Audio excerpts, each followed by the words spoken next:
بسم اللہ الرحمن الرحیم۔ وسعت سے 2 سال پہلے حارث بن ابی ذرار کے ہاں ایک بیٹی نے جنم لیا۔ باپ نے اس کا نام برہ رکھا۔ بچی چند آفتاب و چند مہتاب تھی، جو ایک بار دیکھ لیتا پھر چہرے سے نظر نہ ہٹاتا، لہٰذا اس کی پرورش بڑے ناز و نام میں ہونے لگی۔ بنی مستلق کے سردار کی یہ بیٹی جوں جوں بڑی ہو رہی تھی، اس کے حسن و خوبصورتی میں نکھار آتا جا رہا تھا۔ باپ بھی اس کی ہر خواہش کو مقدم رکھتا تھا اور جو کہتی تھی اسے پورا کرتا تھا۔ وقت بڑی تیزی سے برہ کو بلوغت کی سرحدوں کے قریب لے جا رہا تھا۔ اور پھر ایک دن بلوغت کی سرحد پر پہنچ کر اس کو عبور کر گئی، جو اس کے بیاہ کی فکر دامن گیر ہو گئی۔ برہ اب اس قابل ہے کہ اس کی شادی کر دی جائے۔ بیوی نے ایک دن بات چھیڑی، مجھے احساس ہے میاں بیوی بیٹھے یہ باتیں کر ہی رہے تھے کہ اس اثناء میں صفوان آ گیا۔ جوان کہ اپنے قبیلے کا ہی مشہور شخص تھا۔ کیا باتیں ہو رہی تھیں؟ اس نے بیٹھتے ہوئے پوچھا۔ برہ کی شادی کے بارے میں سوچ رہے تھے، حارث بن ابی ذرار نے کہا۔ اس میں سوچنے کی کیا بات ہے؟ میں اپنے لڑکے مصافہ کے لیے آیا ہوں، صفوان نے کہا۔ تو دونوں میاں بیوی ایک دوسرے کی طرف دیکھ کر مسکرائے، جیسے انہوں نے صفوان کی اس تجویز کو پسند کیا ہو، اور پھر رشتہ طے ہو گیا اور جلد ہی مصافہ اور برہ کی آپس میں شادی ہو گئی۔ مصافہ اور برہ بڑی خوشگوار زندگی بسر کر رہے تھے۔ ایک دن برہ اپنی خواب گاہ میں آرام کر رہی تھی۔ چاند آسمان کی پہنائیوں میں محو خرام تھا، ہر سو خاموشی محیط تھی۔ عالم خواب میں کیا دیکھتی ہیں کہ یثرب کی طرف سے چاند چلتا آ رہا ہے، یہاں تک کہ وہ میری آغوش میں اتر آیا ہے۔ خواب دیکھنے کے فوراً بعد آنکھ کھل گئی اور اس پر غور کرنے لگی، اس میں کیا تعبیر ہو سکتی ہے؟ آپ سوچنے لگی اور پھر ان کے کانوں میں قبیلے کے کئی لوگوں کی آوازیں گونجنے لگیں۔ محمد بن عبداللہ صلی اللہ علیہ وآلہ وسلم کا دین روز افزاں پھیلتا جا رہا ہے۔ جو ایک بار حلقہ اسلام میں داخل ہو جاتا ہے پھر اس طرح مر مٹتا ہے۔ حضور صلی اللہ علیہ وآلہ وسلم کے غلاموں اور عاشقوں کی مثال دنیا دے۔ حارث بن ابی ذرار اور مصافہ اسلام کے سخت مخالف تھے، ان کو اسلام کا پھیلنا ایک آنکھ نہ بھاتا تھا، لہٰذا حارث بن ابی ذرار نے مدینہ پر یلغار کی نیت سے تیاریاں شروع کر دیں۔ 2 شعبان 5 ہجری کو اسلامی لشکر بنی مستلق کی طرف سے روانہ ہوا، جو مدینہ منورہ سے 9 منزل پر ہے۔ اس لشکر میں 1000 مجاہدین، مہاجرین کا جھنڈا حضرت صدیق اکبر اور انصار کا علم حضرت سعد بن عبادہ رضی اللہ تعالی عنہ کو عطا فرمایا۔ اس غزوہ میں حضور اکرم صلی اللہ علیہ وآلہ وسلم کے ہمراہ امہات ام المؤمنین حضرت عائشہ صدیقہ رضی اللہ تعالی عنہا، حضرت سلمہ رضی اللہ تعالی عنہا بھی تھی۔ ادھر حارث بن ابی ذرار کو بھی اطلاع مل گئی تھی کہ اسلامی لشکر چل پڑا ہے، اور یہ بھی پتہ چل گیا تھا کہ اس کا جاسوس قتل کر دیا گیا تھا، جیسے اس نے رسول صلی اللہ علیہ وآلہ وسلم کی خبر لانے کے لیے بھیجا تھا۔ وہ لوگ جو اسلام دشمنی سے مغلوب ہو کر حارث بن ابی ذرار کے پاس جمع ہوئے تھے، انہوں نے جب دیکھا کہ مسلمان ان کے سر پر پہنچ گئے ہیں تو انہوں نے راہ فرار اختیار کی۔ حارث نے بھی اس میں عافیت سمجھی کہ بھاگ جائے، لیکن باقی اہل قبیلہ نے صف بندی کر لی اور مسلمانوں پر تیر برسانے شروع کر دیے۔ تھوڑی ہی دیر میں مشرکین کے کسی بل نکل گئے، ان کے 10 لوگ جنگ میں مارے گئے، جس میں مصافہ بن صفوان برہ کا خاوند بھی شامل تھا۔ مسلمانوں میں سے صرف ایک صحابہ حضرت ہشام بن صباحہ رضی اللہ تعالی عنہ شہادت پر فائز ہوئے تھے۔ اس غزوہ میں، جو تاریخ میں غزوہ بنی مستلق یا مرسی مشہور ہے، 2000 اونٹ، 5000 بکریاں مال غنیمت میں ملیں اور 200 گھروں کے 600 مرد، عورتیں اور بچے اسیر ہوئے، جن میں رائس قبیلے کی بیٹی برہ بھی شامل تھی۔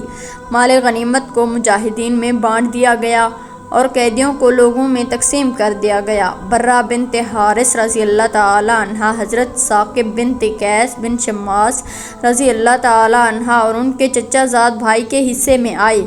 میں آپ کی مکاتبہ بننے کے لیے تیار ہوں۔ برہ بنت حارث نے حضرت ثاقب بنت قیس رضی اللہ تعالی عنہا سے کہا کہ ٹھیک ہے، آپ مجھے نواقیہ سونے دیں گے، میں آپ کو آزاد کر دوں گا۔ وہ سوچنے لگی مجھے لوگوں سے مکاتب کی رقم مانگ کر ادا کر دینی چاہیے، مجھے سب سے پہلے رحمت مجسم صلی اللہ علیہ وآلہ وسلم کے دور اقدس پر دستک دینی چاہیے۔ یہاں سے کبھی کوئی نامراد نہیں لوٹا۔ حضور اکرم صلی اللہ علیہ وآلہ وسلم اس وقت کہاں ملیں گے؟ برہ بنت حارث نے حضرت ثابت بن قیس رضی اللہ تعالی عنہ سے دریافت کیا، حارث بن ابی ذرار جو غزوہ بنی مصطلق کے وقت بھاگ گیا تھا، اسے جب پتہ چلا کہ اس کی بیٹی کو کنیز بنا کر لے گئے ہیں تو اپنی بیٹی کے فدیے میں چند اونٹ لے کر مدینہ کی طرف چل پڑا۔ جب وہ اونٹ لے کر چلا تھا ان میں سے 2 اونٹ اسے بہت پسند تھے، لہٰذا وہ اس نے وادی عقیق کی گھاٹیوں میں سے ایک گھاٹی میں چھپا دیے اور باقی اونٹ لے کر حضور صلی اللہ علیہ وآلہ وسلم کی خدمت اقدس میں پہنچا۔ جب وہ مدینہ منورہ پہنچا تو اس سے پہلے اس کی بیٹی رحمت للعالمین صلی اللہ علیہ وآلہ وسلم سے مدد کی درخواست کر چکی تھی۔ آپ باہر تشریف لائے تو حارث بن ابی ذرار نے عرض کی کہ میری بیٹی کنیز نہیں بن سکتی، میری شان اس سے بالا تر ہے، میں اپنے قبیلے کا سردار اور رئیس عرب ہوں، آپ اس کو آزاد کر دیں اور زر فدیہ لے لیں۔ وہ 2 اونٹ کہاں ہیں جو تم راستے میں چھپا آئے ہو؟ رسول صلی اللہ علیہ وآلہ وسلم نے دریافت فرمایا اور اس گھاٹی کا نام بھی بتا دیا جہاں انہیں چھپایا تھا۔ آپ کو کس نے اطلاع دی؟ بے شک آپ اللہ کے رسول ہیں۔ حارث بن ابی ذرار نے کہا اور مسلمان ہو گیا۔ برہ بنت حارث جب آزاد ہو گئی تو انہوں نے حضور صلی اللہ علیہ وآلہ وسلم کی خدمت عالیہ میں ہی رہنے کو فوقیت دی اور والد کے ساتھ جانے سے انکار کر دیا۔ جب رسول صلی اللہ علیہ وآلہ وسلم کو علم ہوا تو آپ صلی اللہ علیہ وآلہ وسلم نے حارث بن ابی ذرار رضی اللہ تعالی عنہ کو برہ سے نکاح کا پیغام بھیجا جو انہوں نے بسط خوشی قبول کر لیا۔ حضور صلی اللہ علیہ وآلہ وسلم نے حضرت برہ رضی اللہ تعالی عنہ کے قبیلے کے 40 غلام بھی آزاد کر دیے۔ آپ نے برہ کا نام بدل کر جویریہ رکھ دیا اور اس طرح حضرت جویریہ رضی اللہ تعالی عنہ کا وہ خواب سچا ثابت ہوا جو انہوں نے کئی سال پہلے دیکھا تھا کہ یثرب سے چلتا ہوا چاند ان کی آغوش میں آ گیا ہے، اور جو تعبیر انہوں نے اس وقت نکالی تھی وہی نکلی۔ برہ کا مطلب نیکی و احسان ہے، لیکن اس لفظ کے استعمال سے منفی معنی بھی نکلتے ہیں۔ بقول حضرت براء بن عازب رضی اللہ تعالی عنہ حضور اکرم صلی اللہ علیہ وآلہ وسلم اس نام کو مکروہ جانتے تھے اور اس بنا پر برہ کا نام تبدیل کر جویریہ رضی اللہ تعالی عنہ رکھ دیا تھا۔ جب لوگوں کو علم ہوا کہ آقا نامدار صلی اللہ علیہ وآلہ وسلم نے حضرت جویریہ بنت حارث رضی اللہ تعالی عنہ سے شادی کر لی ہے تو لوگ بولے کیا رسول صلی اللہ علیہ وآلہ وسلم کے سسرال والے غلام بنائے جائیں گے؟ ہرگز نہیں، یہ محبت کے منافی ہے۔ حضرت عائشہ رضی اللہ تعالی عنہ فرماتی تھی کہ میں نے کسی عورت کو جویریہ رضی اللہ تعالی عنہ سے بڑھ کر اپنی قوم کے حق میں مبارک نہیں دیکھا۔ ان کے سبب بنو مصطلق کے تم امیر گھرانے آزاد کر دیے گئے۔ ام المؤمنین حضرت جویریہ بنت حارث رضی اللہ تعالی عنہ کے تمام بہن بھائی اور والد دولت اسلام سے مالا مال ہو گئے تھے۔ حضرت جویریہ رضی اللہ تعالی عنہ کے لیے مسجد نبوی کے قریب ہی امہات المؤمنین کے دوسرے حجرات سے متصل ایک حجرہ تعمیر کرا دیا گیا تھا۔ بقول ابن سعد اس کی دیواریں کچی اینٹوں کی اور چھت کھجوروں کی شاخوں سے بنائی گئی تھی جسے گارے سے لیپ دیا گیا تھا۔ تھاک دروازے پر اونی ٹاٹ کا پردہ تھا جس کا طول 3 ہاتھ اور عرض 1 ہاتھ تھا۔ ایک دن رحمت للعالمین صلی اللہ علیہ وآلہ وسلم وہاں موجود تھے تو حضرت جویریہ رضی اللہ تعالی عنہ نے عرض کی یا رسول اللہ، آپ کی دوسری عورتیں مجھ پر فخر کرتی ہیں کیا؟ جب انہوں نے بتایا تو آپ صلی اللہ علیہ وآلہ وسلم نے فرمایا، کیا میں نے تمہارے مہر میں بڑی رقم ادا نہیں کی؟ کیا میں نے تمہاری قوم کے 40 غلام آزاد نہیں کیے؟ حضرت عائشہ رضی اللہ تعالیٰ عنہا فرماتی ہیں کہ جویریہ رضی اللہ تعالیٰ عنہا بڑی شیریں موزوں، اندام ملیح اور صاحب حسن و جمال عورت تھی۔ ظاہری حسن و جمال کے علاوہ آپ کا باطنی حسن سے بھی مالا مال تھی۔ بڑی زاہدہ، راست باز، عبادت گزار، قناعت پسند، صبر، رضا، بردباری، حلیم، جود و ساز، انکسار، اخلاص اور ذکر تلاوت میں یکتا تھی۔ یہ سب خوبیاں رسول صلی اللہ علیہ وآلہ وسلم کی بدولت اور تعلق سے نکھر کر ابھرتی تھی۔ اہل سیر بیان کرتے ہیں کہ ایک دن حبیب صلی اللہ علیہ وآلہ وسلم نماز فجر کے بعد سیدھے حضرت جویریہ رضی اللہ تعالیٰ عنہا کے پاس تشریف لائے تو اس وقت وہ اپنے مصلی پر بیٹھی مشغول عبادت تھی۔ نور مجسم صلی اللہ علیہ وآلہ وسلم چاشت کے وقت ان کے پاس تشریف لائے تو ان کو مصلی پر بیٹھا پایا تو فرمایا، جب سے باہر گیا ہوں اس وقت سے تم اسی جگہ یوں ہی بیٹھی ہو۔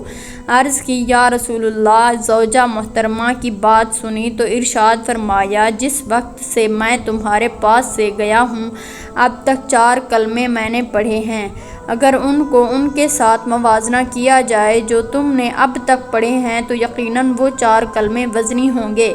میرے ماں باپ آپ صلی اللہ علیہ وآلہ وسلم پر قربان، وہ کون سے کلمات ہیں؟